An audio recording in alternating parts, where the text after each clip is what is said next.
एक बार एक 5-6 साल का बालक अपने पिता की गोदी में बैठा था। उसका मनमोहक चेहरा देख के किसी व्यक्ति ने उसको उसके पिता की गोदी से उठा के अपनी गोदी में रख लिया। पास में बैठे हुए एक व्यक्ति ने बोला उस बालक से कि हे बालक, आपको डर नहीं लगा? आपके पिता की गोदी से इस अनजान व्यक्ति ने आपको उठा लिया, क्या आप इसको जानते हो?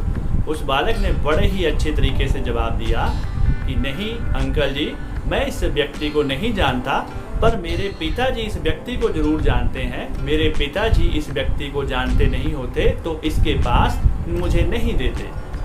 कितना निर्भयता भरा जवाब उस बालक ने दिया। जब हम बच्चे होते हैं तो हमें किसी भी प्रकार का कोई खास डर नहीं होता। जैसे जैसे हम बड़े होते रहते हैं तरह तरह के डर हमारे मन में घर कर जाते हैं। उसका कारण क्या है? उसका कारण ही अज्ञान है। जब हम बालक होते हैं तो हमें ज्ञान ही नहीं होता किसी चीज़ का। जब हम बड़े होते जाते हैं तो तरह तरह की चीज़ें हम सीख लेते हैं।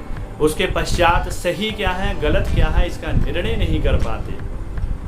अगर हम डर की परिभाषा बताएं तो बहुत प्रकार की परिभाषाएं हैं और बहुत प्रकार के डर हैं। एक बालक, एक बच्चा, एक विद्यार्थी कब डरता है? जब वो अपना कर्म ढंग से नहीं करता, यानी कि वो पढ़ाई ढंग से नहीं करता। एक व्यक्ति जब बड़ा हो जाता है तो अपनी कंपनी में, अपने ऑफिस में जाने से क्यों डरता है? उसने काम ढंग से नहीं किया होता है।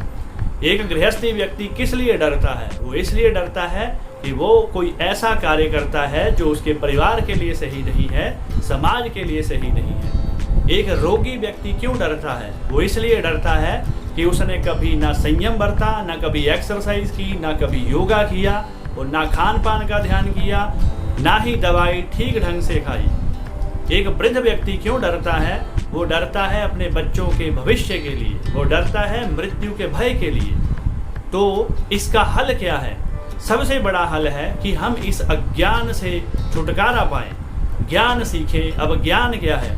सबसे बड़ा ज्ञान है कि हम ढंग से कार्य करें। अगर हम विद्यार्थी हैं तो विद्या अध्ययन ठीक से करें। अगर हम नौकरी पेशा है तो हम नौकरी ढंग से करें। अगर हम व्यवसायी हैं तो हम व्यवसाय ठीक से करें। अगर हम गृहस्थी हैं तो गृहस्थ में रहने के जो नियम हैं उनको ढंग से फॉलो करें। और अगर हम रोगी हैं तो इस प्रकार से कार्य करें कि हमारा रोग जल्दी से जल्दी दूर होगा।